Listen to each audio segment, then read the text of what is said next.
This is Fam Electric Ghost, and we're live on the air with Teddy Bloom. You're a cyclist, and you ride cross country for civil rights. I want to welcome you to the Fam Electric Ghost podcast. How you doing tonight? Doing great. Thanks for having me. So I'm excited to talk about my trip across the country on my bike. But yeah, it's great to meet you, and I'm looking forward to this.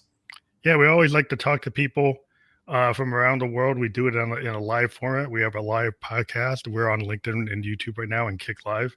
But one of the things we go ask any guest before we get to the heart of your story is like, what motivates you and why do you do what you do? So I wanted to do something different. Once my cycling tour was politically motivated. What was happening in the first Trump administration is a lot of families were broken up because of ICE. So pretty early in the administration, I wanted to do something about that. So in March, I got the idea of like, I want to do a protest, but I want to do something different that can stand out or something that gets more people's attention. So I thought of, well, I live in northern New Mexico, which is honestly very blue. So I wanted to do something that was not just preaching to the choir. And I thought, well, maybe we could do something like I could do something across America or something like that. And I was like, I could walk. That would take years, and I don't have time to do that. Yeah. So, but no, I decided to ride my bike. So I started planning it early March. And I was thinking like, yeah, could I do this? And once I got in my head, I really couldn't get it out. And I started routing day by day. So I was like, okay, so I start here. I'll start at the Golden Gate Bridge. That's kind of iconic. You can go to this park, go here, go here. And the concept was, I ride a certain amount of distance day to day. And I had the schedule up on my website and people could come ride with me in protest if they wanted to.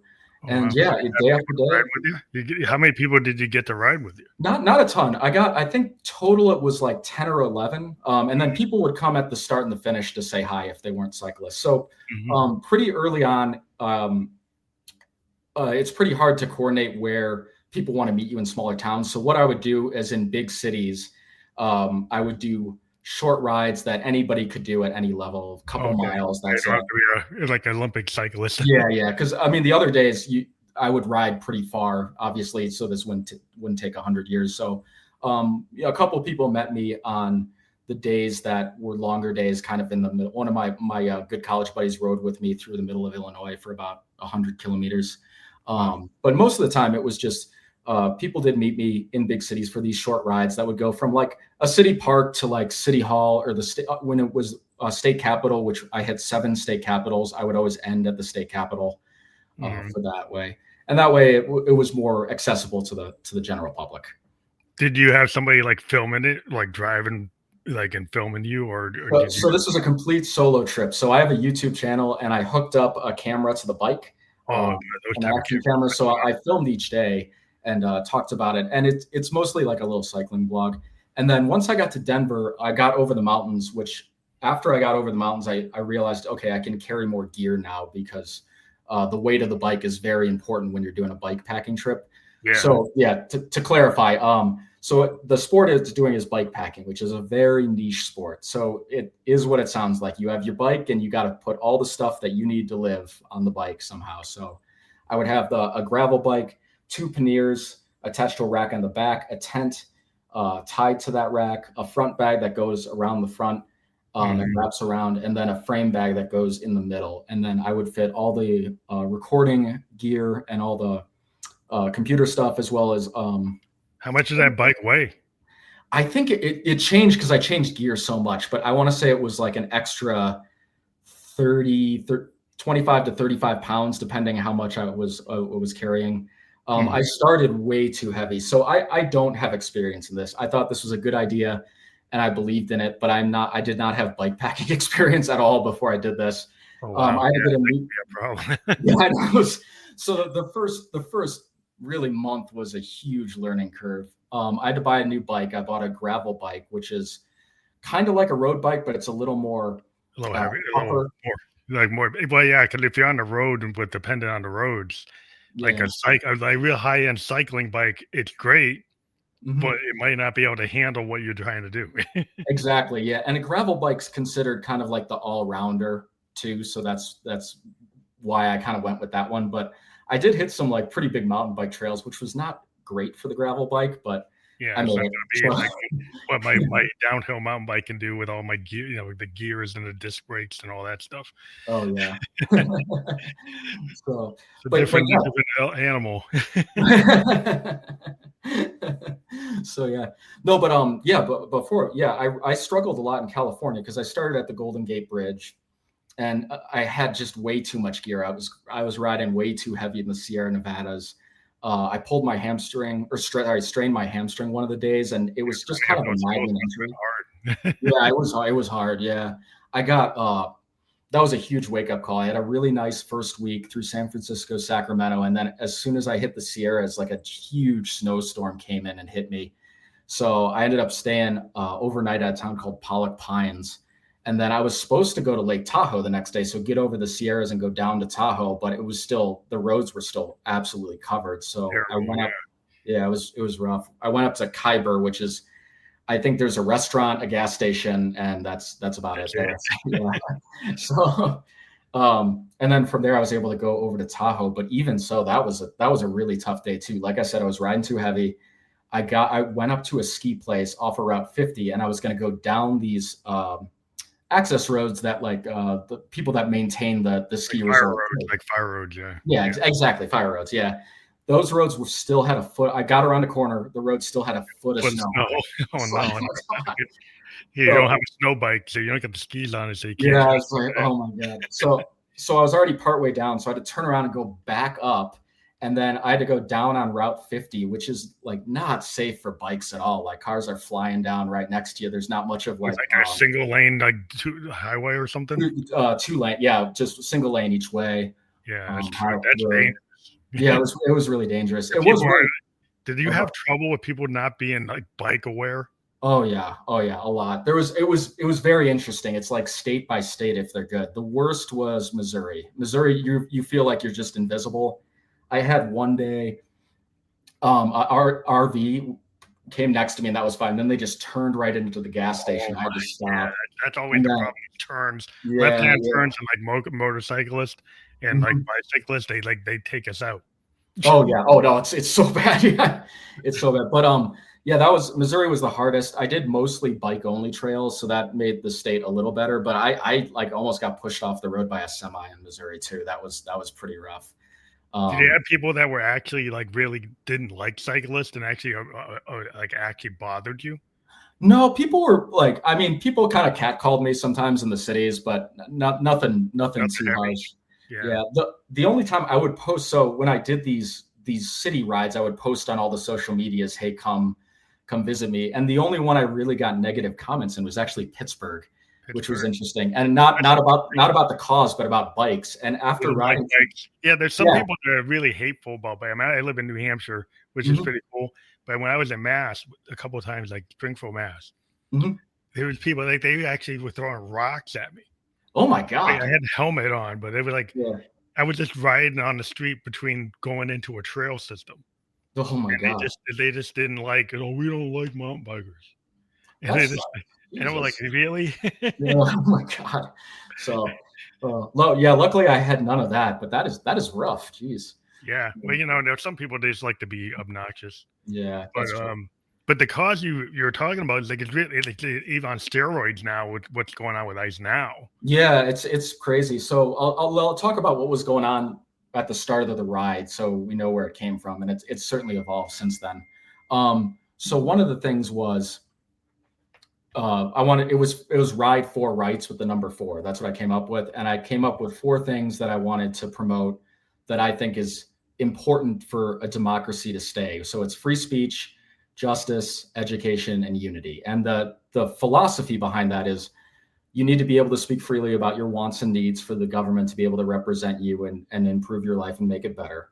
You need to make sure that your free speech is protected under justice and that everybody's going to have the same rights and equality. You need to be educated so you know actually what will actually benefit your life, what will help you, and to make the right decisions and what to talk about. And then there needs to be just a general feeling within the country, within the group, that when you're doing something, you're doing it to make either your life better or people around you's life better. There's not this issue of you personally doing something that is just to hurt other people. Yeah, So that's part of That it. that's one thing I think some people confuse because like freedom of speech, you could yell fire in a movie theater. You Yeah. could do it, but there's a consequence.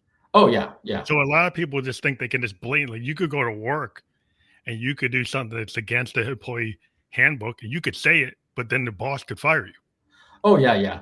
So What if it's I when mean, people don't seem to understand like the level of like what it means for about free speech. yeah. I mean, you have consequences for whatever you do, but the idea of free speech is what was troubling me is people were getting arrested for protesting and assembling, and that's like That's why that's protected under the Constitution and stuff like that. So that's important. Like you're still responsible for how you act, but you should not be arrested for your retaliated or belief. prosecuted by the government for it. Well, that's the concern I have today is like Yeah. there's some folks today Hmm. that believe their freedom is to deny other people their freedom. Oh yeah, which is But insane. Yeah, which but is that's not their good. mindset. It's like if my freedom is to deny this group this other because Hmm. what they do is offensive to me and it actually interferes with my life. Hmm. So they'll go and say, well, a migrant worker Hmm. that needs to come to this country. But because the idea that I'll just tag them as the other, that means they're offensive to me. So then suddenly they don't have due process. They don't Hmm. have freedom of speech. They shouldn't even have a lawyer. They're just the other. They're an invader. We're at war. It's like you don't know where like migrants have always come into countries to help. I mean, And and better themselves, and then suddenly they're marked as the enemy. yeah.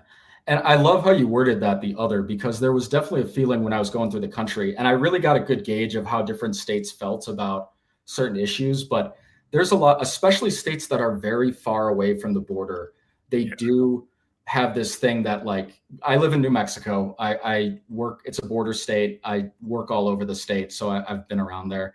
But especially like in the Midwest, there's this feeling like Pancho Villa's running around the Southwest with like the bullets strapped to him and stuff like that. Like just it's absolutely, like a war. Like we have a Mexican yeah, American. which is not happening here at all. It's like I don't know. So, But it's um, like I think it's a good like punching bag. Immigrants have always been a punching bag. If you study history, mhm, any immigrant group that came into New York City, yeah, oh yeah, they would be to blame for the crime. So it's like any group that came in, the Irish come in, the Portuguese come in, any group come in, suddenly they are the cause of all the crime in the city. mhm, They're the cause of all the ill will in the city. It's always been the way to like take whatever the new group is mhm. and tag them as being the problem. Oh, and it's fascinating history. If you go back in America, like back in the 1860s, it was the Irish that everybody didn't like, and then Yeah, later on it was the Italians, and then the Polish, and then Portuguese, eventually it's or yeah, like in it's Massachusetts, like there was like a lot of Portuguese, and people mhm. would they come down on them. We Oh have yeah. the Irish, Russians, but it's like any group, any city you go to, you'll find like here's the Russian section, here's the Portuguese section, Mhm. there's the Latino section, here's the West Indian section. Like the bigger the city, the more diverse it is. Oh yeah, yeah. And usually that's where you go to get good food, in those Yeah, that's sections where all too. the food Yeah, is, yeah. So, but the idea is that we're a melting pot. mhm, And it's always been our GDP, and we've had some of the best, one of the best economies because of the diversity. Because mhm, the immigrant comes and they create a business, and they mhm, bring an idea, they bring new food, they bring new culture, new flow, new blood. mhm. And you Countries that don't have good immigration have a lot of problems. Japan has a lot of problems because they don't have enough people. yeah. Like And I lived in Japan for 2 years. oh wow. I was an expat, and I was brought there because like I was doing something that they needed to have been done, and because their population is too old, Mhm. and so but they have this mindset. Well, they kind of don't want immigrants, but they kind of need immigrants. But we had this flow where it was working, and then suddenly somebody decided it was the problem. Yeah, it's always been an issue throughout American history that, their immigrants are a problem to some people, but those people haven't been making the major decisions with Yeah. impunity as they are now, which is frightening, to be honest. So, So we've gotten to a world where you know people have decided that they get like migrant workers. I can replace them with like AI robots. Right. So but the AI robots aren't ready. yeah. Right. So the strawberries and the lettuce is rotting in the field. Yeah, they're the So it's like they have these ideas, they have these big ideas, but mhm. they're not ready, right? So Yeah. when you go and implement something ahead of what, like, well, you can't really do that yet. You're not scaled to that. The farmer can't afford those AI robots. Mhm. Oh, you're right. Yeah, yeah, you're right. So, um, but yeah, I mean, there's a lot of talk about that too. Like in the manufacturing industry, a lot of factories are run on mostly robotics now. So Yeah. there's not a lot of people, People. but yeah, Like the it's idea, yeah, some of the, the terrorists that we're running into, the idea you're gonna bring it back to a 1950s mill or 1800s mill, like, if you go to mhm. Massachusetts, you see all these mill towns. Oh yeah, You're yeah. going, like, in my town, in Manchester, New Hampshire, this big Levi mill. Mills It's all by over, a big river, these old, like, Civil War armory mills. mills and stuff. So, Yeah, they were all labor intensive. The world of manufacturing doesn't work like that anymore. mhm, So, you bring, like, a factory, you might get, like, 50 jobs, mhm. 100, you're not gonna get 2,000 jobs.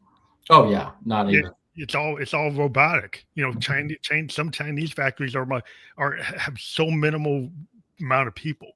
'Cause they're modern 21st century factories, hardly any people in it. It's all robotic. Yeah. Oh yeah, yeah.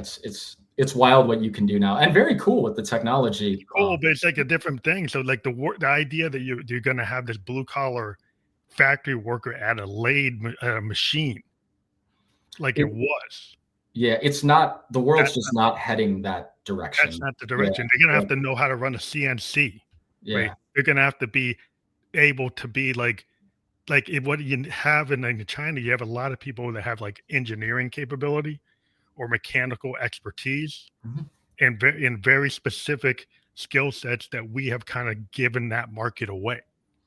Yeah, So true. we don't have enough of the technicians that actually can do the level of technical work. Mhm. So we've gotten ourselves into this box where we think we're gonna have this panacea. Like Americans aren't gonna go work in the field. They don't wanna do that work. And I know my people don't wanna do it anymore. You ask a black person, "Do you wanna go pick cotton?" It's like, "I don't think so. I don't think so. That's not on my list of things I wanna Yeah, do." going backwards. So, oh, but oh my, But, but yeah, the whole idea, but rights though, because some people think rights are just exclusive to what their idea of who a citizen is or who a resident is. no, and they're important for, like I said, they're important for the democratic system, and it helps. It people that don't agree with you, their rights help you in ways you don't know. If they're getting if there's ideas coming through that benefit certain groups or certain groups, that group tends to flourish, and it helps people all throughout, It the country as cascades. Yeah, well. which is it's So like yeah. it's like the melting pot Mhm. goes multiple direction. It's Yeah, yeah. multi-directional, right? Oh, for sure, for So sure. what you gain from, a physicist from Germany, Oh, yeah. from a It designer from Italy, mhm. from a tailor, somebody that comes from the Caribbean, somebody has this new idea.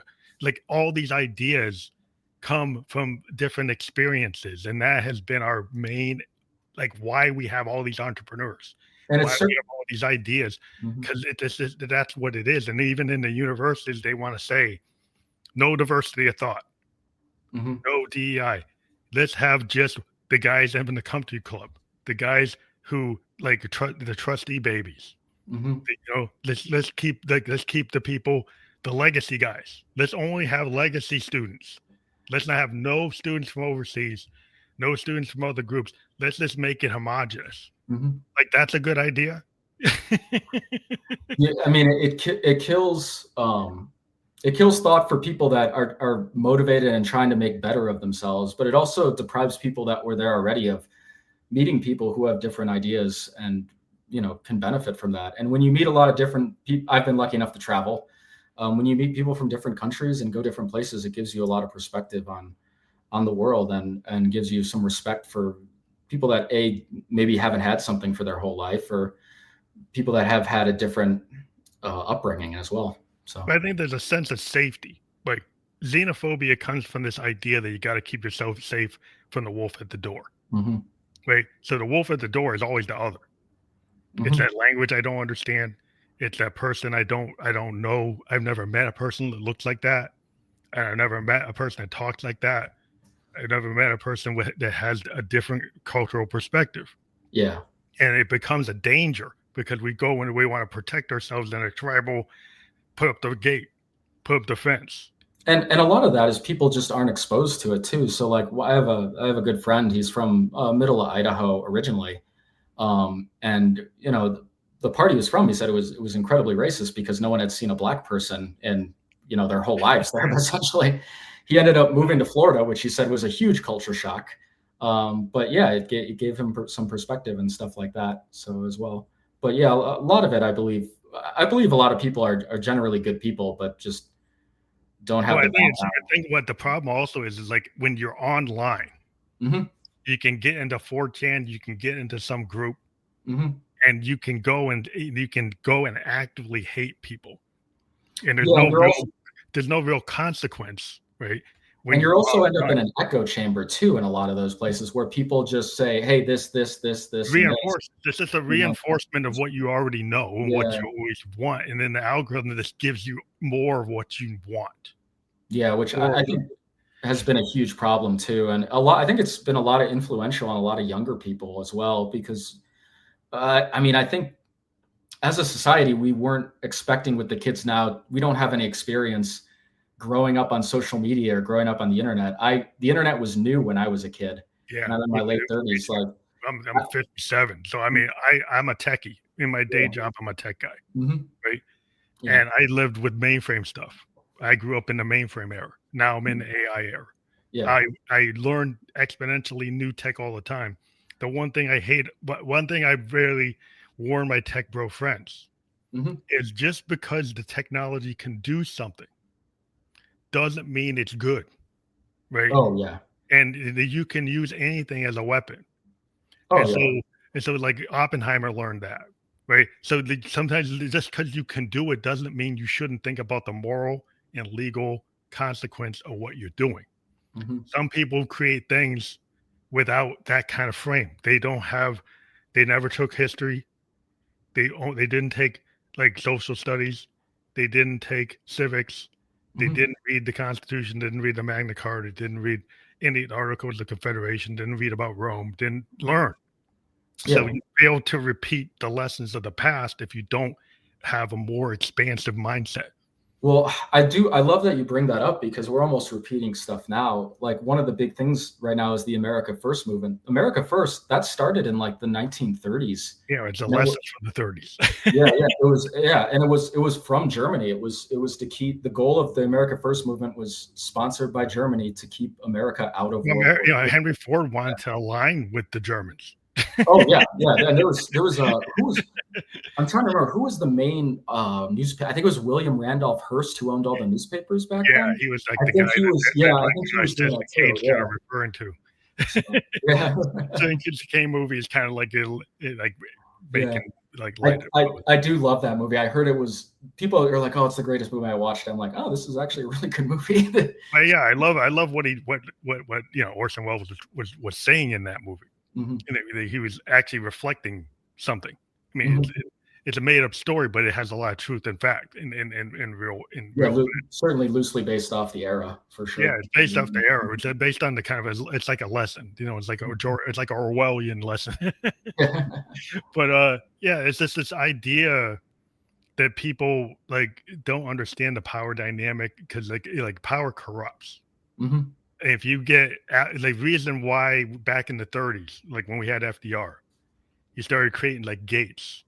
You started creating like the gates because we had the Great Depression, right? Hmm. So you had to create some financial gates. Oh And yeah. then the people, the robber baron type of people, the tech bro type of people seem to have not learned the reason why we had these gates is because we had the Great Depression.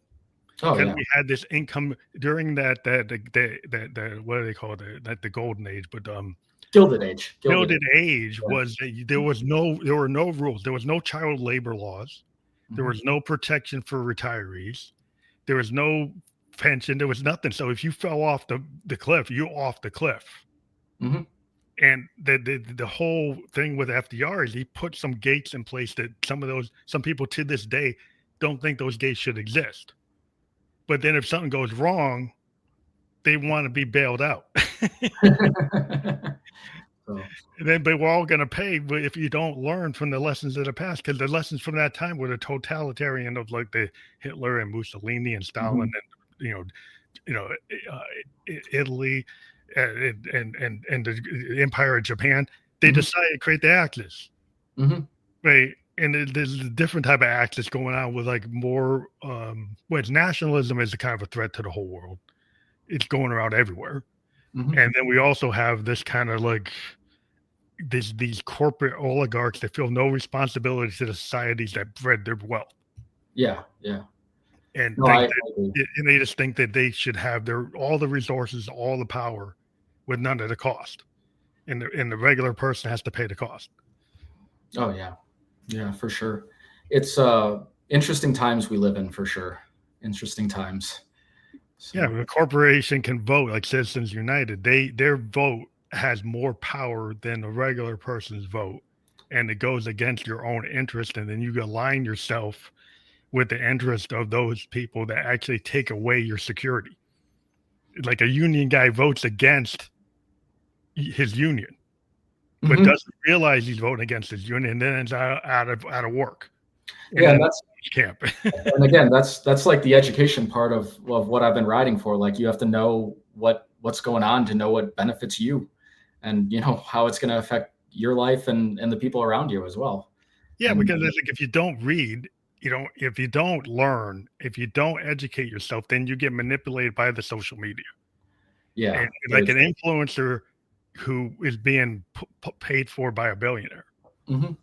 goes and pushes an idea that actually helps him get another yacht, Yeah. right? Helps him get another business, and takes away diversity in the workplace, takes away, creates these big monopolies. Yeah, and it's so unfortunate that's happening now because if you're like me, I have a regular 9 to 5 job. I don't, when I read something online, I'm like, oh, is this real? Like, do I want to spend all this time going down a rabbit hole to figure out if this is the correct information Well, exactly the that I'm thing getting? is like the problem is that a Yeah, capitalist system actually, and with the algorithms, yeah, right? It doesn't have to be true. It doesn't have to be morally clear, right? It doesn't have to be. It has to just be something that makes money. So mhm, when you have an ecosystem that where somebody can use hate and monetize hate, mhm. and they actually get millions of views, and they make millions of dollars, Oh yeah, and then rage bait. they Yeah. go and they take it and they put it into the political system and then make it a law, Mhm, right? So then you suddenly you outlaw diversity, you outlaw opportunity, you outlaw migrants. mhm, So suddenly the speech actually becomes a law. So like I love free speech, but like you have to be careful of speech that goes into an ideology and then speech that actually becomes a law. And then you got conned into voting against your own interests because you weren't educated to know what the end result of those decisions were. Yeah, and that's the unfortunate part of the misinformation and what goes on that people don't fully understand what's happening here. When I was writing, there was interesting groups of people that I met, liberal and conservative and everybody in between. But there was certain like conservative groups where there was like a hardcore MAGA group, and then you also met like white supremacists as well. But then there was an interesting group that I didn't expect of people that didn't understand what I was writing for. They didn't get And it. it was people that I wouldn't say they were like brainwashed or something. They just only watched Fox basically. And they're like, yeah, free speech and justice, but they didn't know enough about what's going on in the world to actually get that this was Well, kind of an anti-Trump protest. they It, didn't understand what you were doing because I yeah, guess you're like too. they were like, oh yeah, there's stuff with free speech going on, but yeah, it was. I found that fascinating. I Well, found it's like that fascinating. well, yeah. Like if you're in that ecosystem, Yeah, yeah, you think that free speech is only free speech for you. hmm yeah, And that's the big problem because people think like there are people today, right? There are editors in newsrooms, hmm in papers that a reporter asked something that like 20 years ago they could ask a question. They didn't say anything inflammatory. They just asked something that actually is factually correct, Yeah. right? Actually, they're asking for something that it's a legitimate question, and they're Mhm. getting fired because it's ticking off like an oligarch's like a plan Mhm. or somebody's point of view, and that's against freedom of the press. It's like press are being told they can't ask hard questions that maybe offend somebody's like, oh, I point out that you actually are failing. I pointed out that this isn't actually the right number. And I Yeah. actually have facts on my side. And because I asked a question, you say, well, I don't have a right to ask that. Mhm. Yeah. Uh, And then people think that that is, well, like because you're fake. So suddenly somebody just labels everything you say as fake. So yeah. then that means that you're some kind of like outlaw, Yeah. that you're the rebel, that you're the problem, you're the enemy of the state. Again, Mhm. that's kind of what's been going on. It's like suddenly, like freedom of the press is now I'm the enemy of the state. Can I ask a legitimate question from a Yeah. political leader? Like I asked him, like, is open carry got anything to do with what just happened? Oh, you got to get fired. Like, oh, like you get fired for asking a question like that. Yeah. Oh, yeah. And of course, that's terrible. And like you're pointing out very astutely, like that's part of like people not really understanding what's going on here too, because the press isn't able to, or is not just promoting or telling the public exactly what's happening Yeah, in I mean, all the thing medias. is, the opposite is they suddenly say you're a communist if you ask about is open carry good for society? Is it good to carry an AR-15 or AK-47 or Uzi down the street? Yeah. Right? Well, it's bad if you're a gangbanger, but it's okay if you're in the Proud Boys. Right. so so Yeah. so I so guess. so it's so it's okay. Okay. So like it's bad if it was a Black Panther Party guy, Mhm. but it's not bad if it's a guy from somewhere like coming out of like the Yeah. you know what I mean? So it's like you can frame things and suddenly like what you're saying everybody can open carry, but really no, not everybody can open carry the AK. Only certain people can really carry the AK. So then it Yeah. becomes very hypocritical about what you're saying. But then you try to frame it as like I'm talking about freedom for everybody, but really you're not. Yeah, and it's hypocritical, and again, it goes against the free speech part, and I don't know, like there's so much clickbait and rage bait these days that people are just trying to put fear into people and put anger into people about all these certain issues where people forget how important it is that people they don't agree with deserve to say Well, whatever they yeah, want. you deserve to have that open debate, but then when you have an open debate that says, right, you're biologically inferior to me, Yeah. Hmm. that's the thing you want to say. I said, I well, that's mean, fine that you can say that, but then when you go and put rules in place that basically say, well, if I'm biologically inferior, then I actually can't have a job. when they put rules in place, and we should talk about that now because as of this recording, a couple days ago, the Supreme Court said that police can now racially profile Latinos to pull them. The ICE can racially profile Latinos to arrest them, and You that's can't do that to go to MIT though. You can't have yeah, the DEI at MIT, but you can have that that to get there. Yeah. to check. So I could be a Mexican American. Hmm. I could have dual citizenship. I could actually have citizenship in Mexico in Hmm. here, and I could be speaking Spanish, right, Yeah. while I'm talking down the street, and then the cop can just grab me, and maybe I don't have my passport, and Hmm. maybe I forgot my driver's license. So suddenly I'm going to get detained for 48 hours Yeah. because I don't have my papers. But remember back in the 50s, we were critical of the Soviet Union for saying people got to have papers in the Soviet Union. If you're any of the parts of the Soviet Union, you had to have your papers to move around. Yeah. Oh yeah. No, But it's very that's not now we're being like communists, but you don't really know what communism is. it is very reminiscent of the Eastern Bloc, the Soviets as well as the Stasi, which was East Germany's version of a secret police. Yeah, Which you got was to have your papers. yeah. And now we're telling people we have to have, well, certain people have to have their papers. Yeah. Yeah, I don't.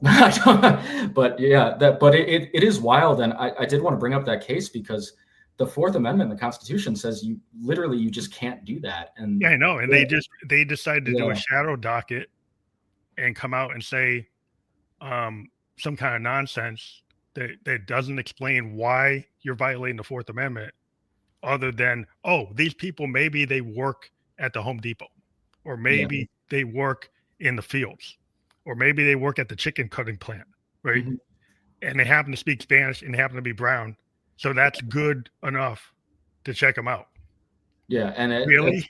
yeah, it's awful, and it's such an encroachment on our rights because it is, again, it's the Supreme Court ruled that way, but it's so clear that that's not allowed by the Constitution, and the group that's interpreting the Constitution is perfectly okay with But overriding it at this they're point. just making choices that I guarantee Yeah. you.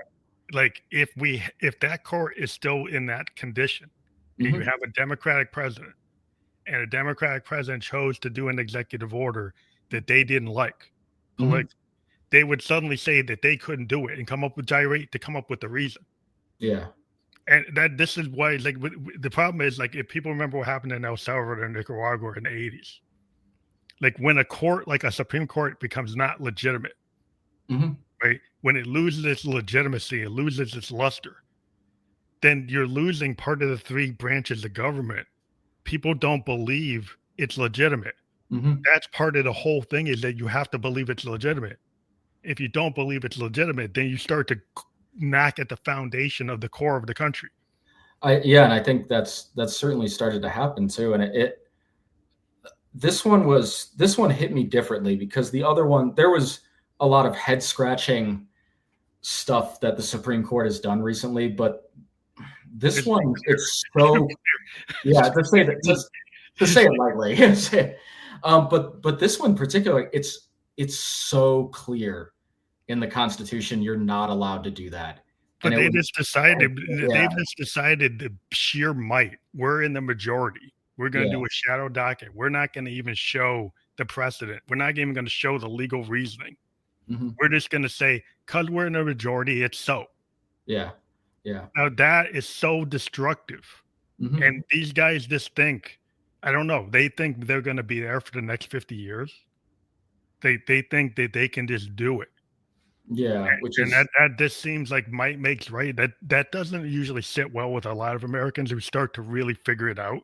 hmm, They the Americans who actually go study. oh And yeah, I was a government legal studies major. oh okay, And my brother, like, is graduate from, like, Harvard Law. oh And so wow, we have discussions, and we just get into these discussions. My best friend's a lawyer, and we just can't understand how how like the RNC just, Reagan, the Reagan mindset, even the Bushies. hmm, You really are okay with this? You really okay? yeah. I mean, I don't think.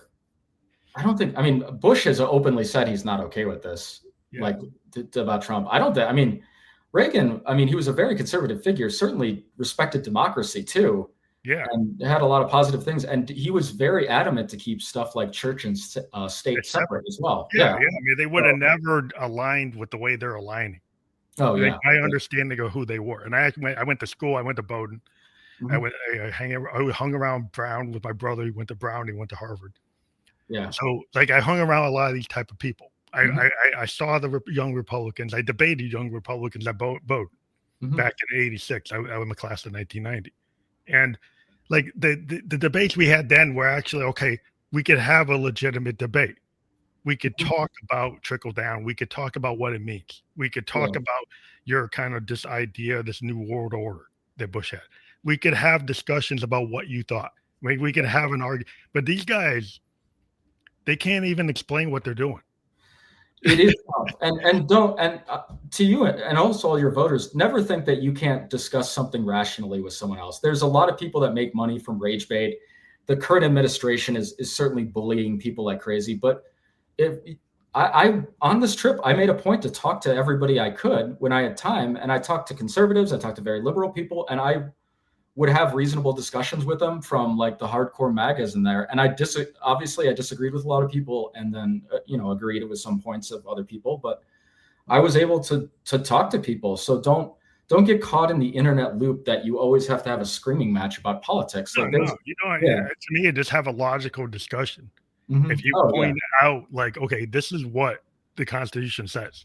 These Yeah. are what the amendments are. So Hmm. when somebody says, "Oh, I want to go back to the original Constitution, the one that can't be changed," like, what do you mean? Hmm. You don't know what it like the Second Amendment. That's a Yeah. change to the Constitution. That's called an amendment. Oh yeah. Oh But yeah. you've got people who've been taught to by people who are like podcasters, and the only thing they know is like rage bait. Yeah. Well, They don't really have any facts. They just put out things. unfortunately, there's a lot of money in rage bait, and that's why you're seeing that more than Then other spots. Yeah. yeah, actually, I mean, it's one thing Yeah. when you could have talked to somebody like back in the day from the Heritage Foundation, or talk to a guy from like Buckley, like what Mhm. with Buckley, or talk to some people like you could have a discussion, and they could make their argument, and you could prove like your argument, and whether they agree with you, but you still put it down. Yeah. You put it down. Okay, well, I don't have your world point of view. Let's have a discussion. Let's not just say like you're evil. Yeah. Yeah. Like you should be out of the country. Like you're an enemy of the state. Like we don't get to that. Like let's actually have a discussion without you doing that. Yeah.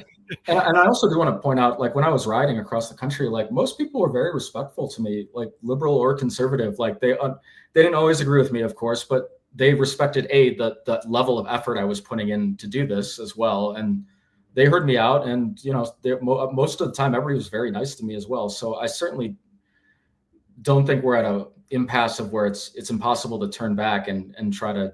Well, I think also it's because if you're with somebody face to face, it's hard to get into that kind of.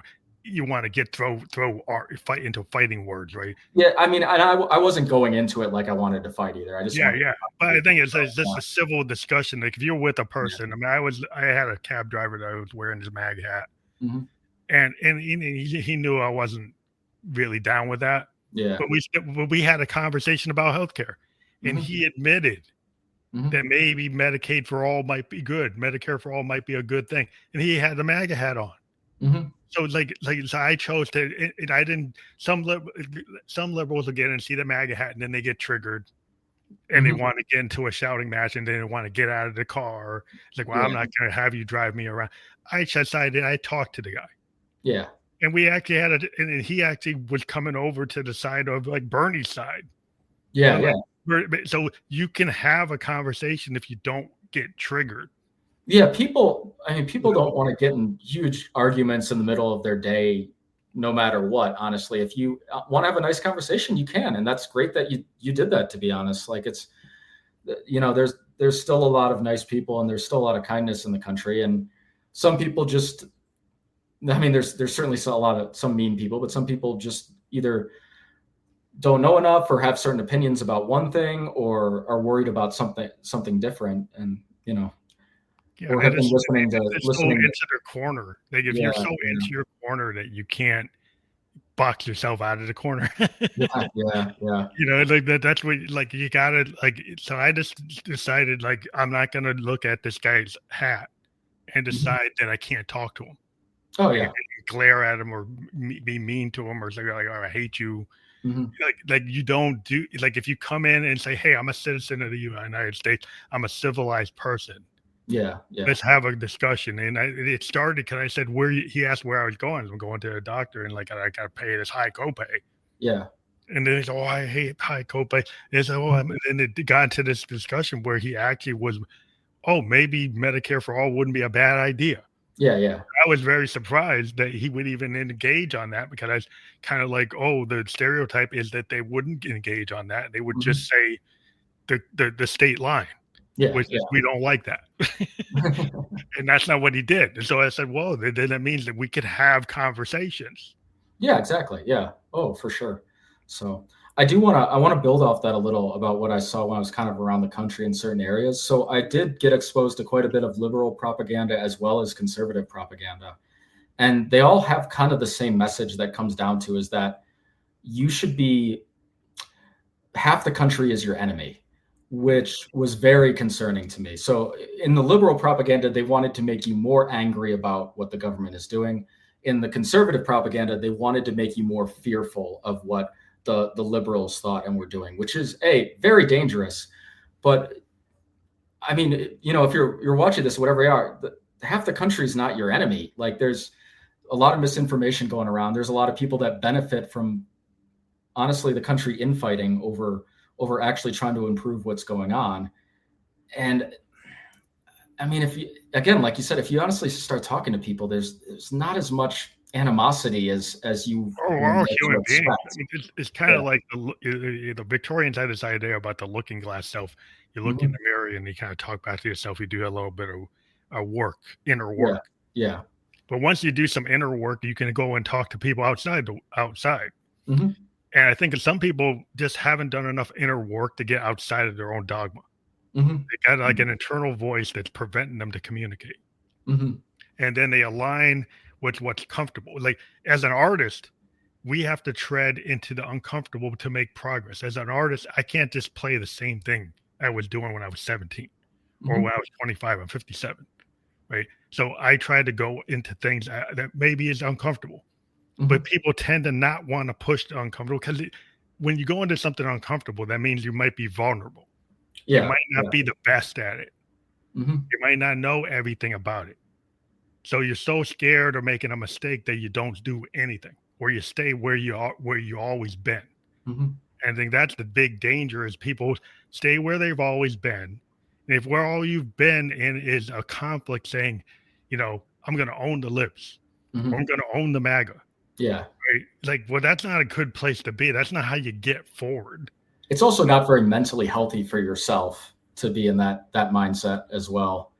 Um, but yeah, and building on that as well, like, I think you have, not just for your thought process to change your opinions, you have a responsibility to yourself to grow over time, whether it's your political opinions or how you live your life, or even through your job or something like that. So it's always good to be able to reflect on yourself and Well, know honestly what you check don't know. yourself. I mean, I Yeah. think some people gotta understand, like, you're always learning, you're always growing until you're not here.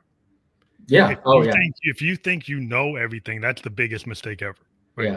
If You're you you're you're always changing until you're not here. Not everybody is growing. Well, There's not everybody. Well, you'd hope that they're growing. I mean, I'm a yeah, Buddhist. That's aspirational. yeah, yeah. I hope that everybody grows, Hmm. but not everybody does. But Yeah. the aspiration is every human being can better themselves, whether they win the day. You can win the moment. You Oh don't have yeah. to win Yeah. everything, right? So You can actually just grow a little bit and move through your discomfort. discomfort. Yeah. Yeah. And that's it's not about being perfect. Being an artist, the biggest thing about being an artist is we allow our imperfections to be out in the world, Yeah. and Hmm. people think it's actually our imperfection becomes the standard. Was it scary for you to start being an artist yourself when you began, or how did you feel about it when you were? To me, being a musician was a way I could communicate. It's cathartic, Hmm. and I had it was easier for me to put something through a clarinet or through like a Fender bass or through a Hmm. Steinway or something. Yeah. It was easier to talk that way. And Okay. I could pour my emotions into it, and then I wasn't as scared about letting people hear it, and then Hmm. later I got more confidence to actually speak Hmm. after being able to show people I could do that, Yeah. and so then it became, like, less fearful of doing things that are kinda different, like going to Japan. I mean, I lived in Japan for 2 years, I didn't speak Japanese, I put That's myself in really a cool. Yeah. situation. But, Yeah. like, if you go and you put yourself into situations and say, "Hey, maybe I don't know it, but I think I can add value." Hmm. And that's how I moved in my career as a software guy. I've moved into things I didn't have any business being in, but I got into it. I mean, a lot of times I've learned that, like, it's good to excel, in school and stuff, but it's sometimes just the most motivated people kind of rise to the top if they get a good shot, and if you're willing to take a chance on yourself and do something that other people would find scary, or not want to risk, you can find yourself in a great position. So Yeah, because there's a lot like, some people can either think it's all over mhm. or every day that I'm here, I have an opportunity. Yeah. There's a lot of people that think they're at the end or they can't go past the bubble or they can't get past the ceiling. Hmm. Most of the time, that ceiling is you're creating the ceiling, the glass ceiling. You're the one that created it. Yeah. Oh yeah. Yeah. And once you realize that, like, once you get past your own limitations Mhm. and you realize it's really about the perfection trap, it's about trying the comparison trap. Mhm. Like you want to be Elon Musk, but you're not going to be Elon Musk tomorrow, Yeah. right? But you could try to do things that, like, I want to be innovative. I want to be a thinker. Like, I want to try to create some wealth for myself and my family.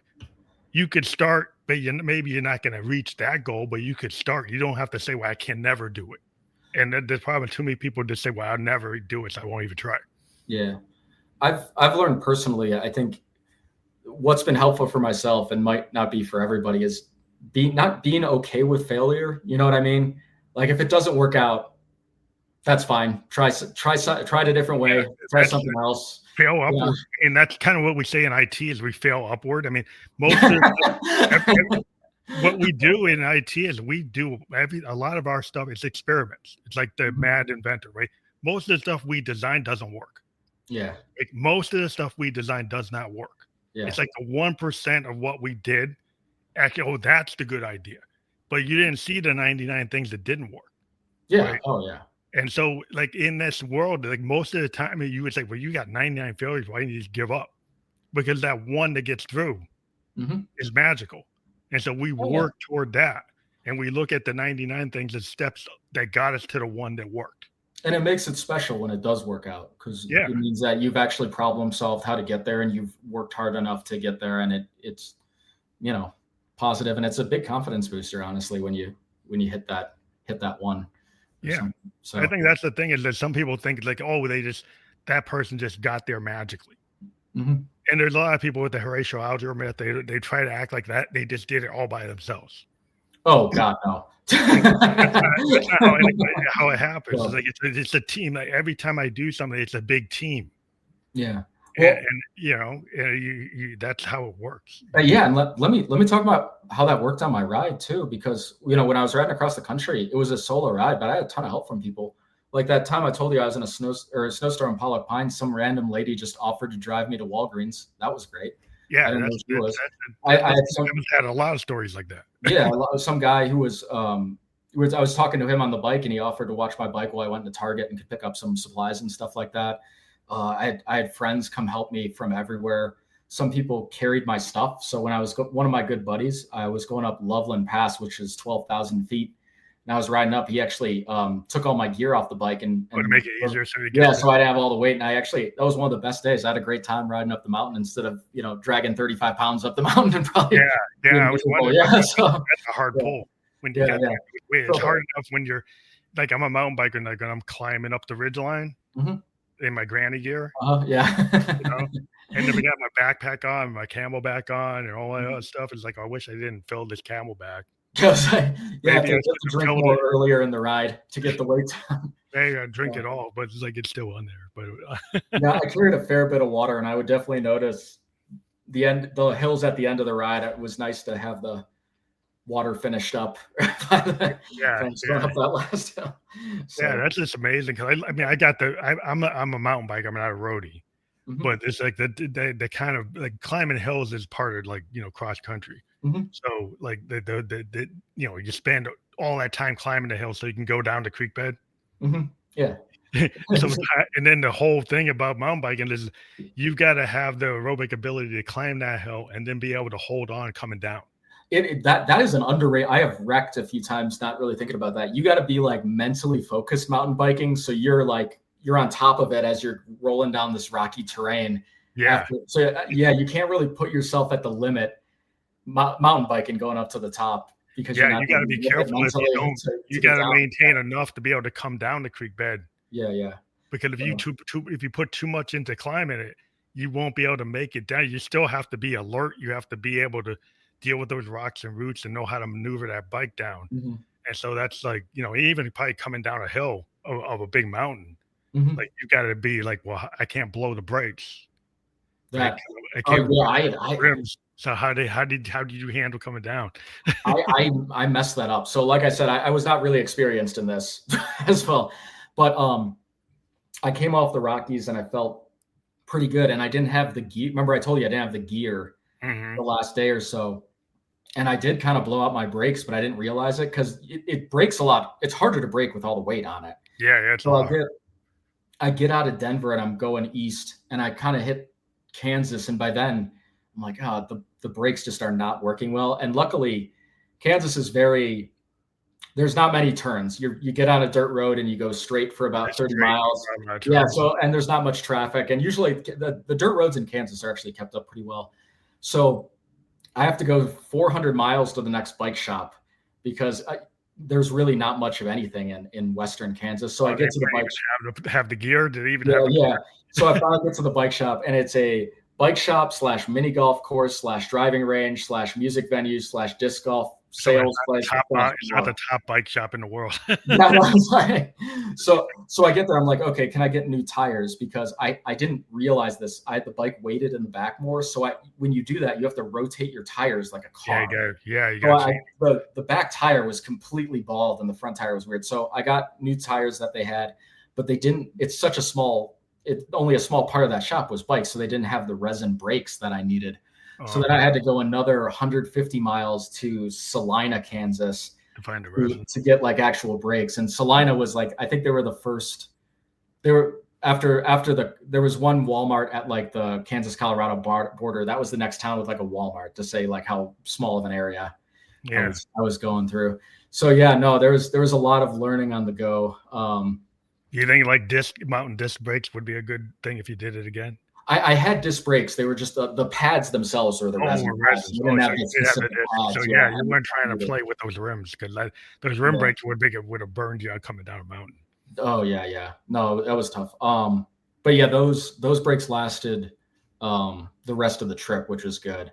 Which was probably about halfway. So that was probably like almost 2,000 miles, which is a lot. So but yeah, it was 3,732 miles total was the ride. Yeah.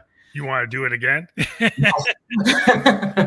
So I'm 37. I remember thinking before this, I'm like, this is probably the age where I'm at the limit of how I can do it physically. And yeah, this trip pushed me to the absolute limit. Like I was on the floor riding up some of this stuff. I gotta try something different next time. It's like, well, maybe they would like. Yeah. I would do more ride for right stuff. Do like group ride protests for sure, but like go straight across, not as big a trip. Yeah, the ride, it was incredibly challenging. I mean, just the fact that you're by yourself, and it's like, well, like the brakes, it's like, well, I should get these fixed now. It's like, well, I'm not, because there's nowhere to get them. There's nowhere to get them. Yeah. Fixed at, so we're gonna go.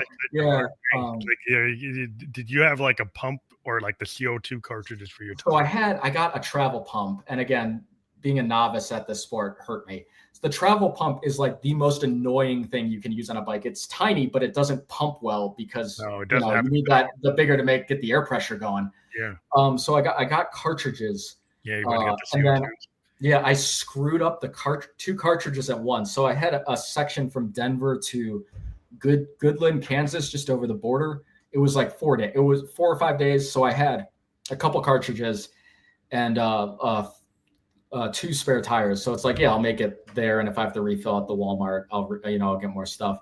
So I blew a tire in the middle of the road, ended up trying to fix it like on the right next to the road. And luckily a lady in a house next to me was like, hey, you can fix that on my lawn and you can get some water. So I was like, oh, that's nice. That's great. So fix it up, put the cartridge in, and then started going, and it was low. And I looked and I realized there's these plants called goat heads in that area, and they're basically little snake balls. Yes, little thorns, and they're all over the place. So I realized I missed one of those goat heads when I was there. So I pulled it out. Yeah, it reflatted in like 10 miles. So then I had to put another tire on, and then messed up the cartridge insert so it didn't seal right on the tire and blew it out. Yeah, and you use that goop. Like get that magic stuff with mountain bikers. We use like this goop stuff you can spray into the. Yeah, so I didn't. I had sealant when I would go into towns, but I didn't carry it with me. So I could have picked it up at the Walmart, but I didn't. So anyway, I'm in Stratton, Colorado, for the 10 of you that know where that even is. So I'm looking on Amazon to get like an order to come in, and it's so remote. The order is going to be in like 2 days.